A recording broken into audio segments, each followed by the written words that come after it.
And finally, a story on the wine industry in South Africa. The country has a near 400-year history in that particular sector.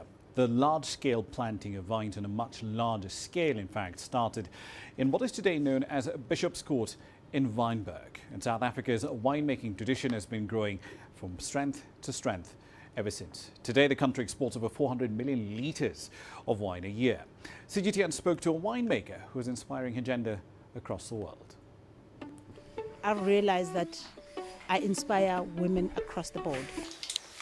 It's not just black women in South Africa, it's not just white women, it's just women in general across the board. I got recruited from high school. I was offered a scholarship by South African Airways. So that's basically what brought me into the industry. I didn't even know it existed, you know.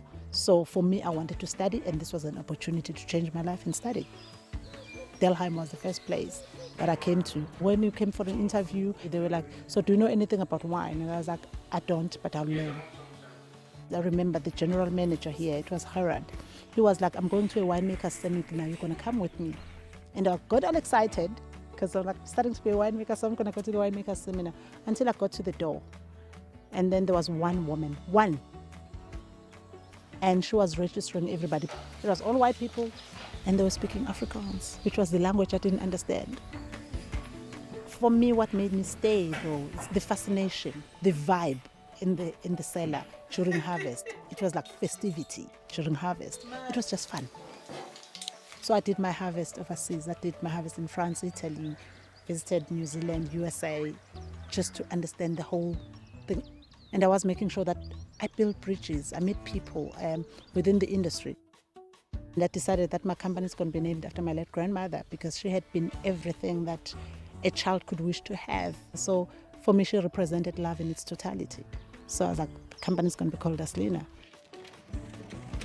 We are currently producing 4 wines.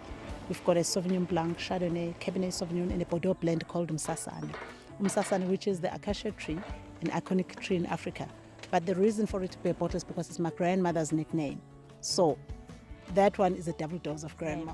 We currently are 85% exports, and then the rest is sold locally. But we are building the local market. Being in farming in general, you're dealing with nature, and you need to understand that nature rules. No matter what we want, nature rules. So we had droughts, but what came out is like, as much as we had less volumes on what we wanted, but we had beautiful quality of wine. And all of a sudden we got COVID-19, and you know, it's again things that just happen that you, as a person, you've got no control over, and it blocks whatever you're trying to do. So you just need to go with the flow. As black people, we do not have generational wealth, and we do not have legacies. So when you're starting from zero, you need to actually put one foot in front of the other to be able to get what you want to get.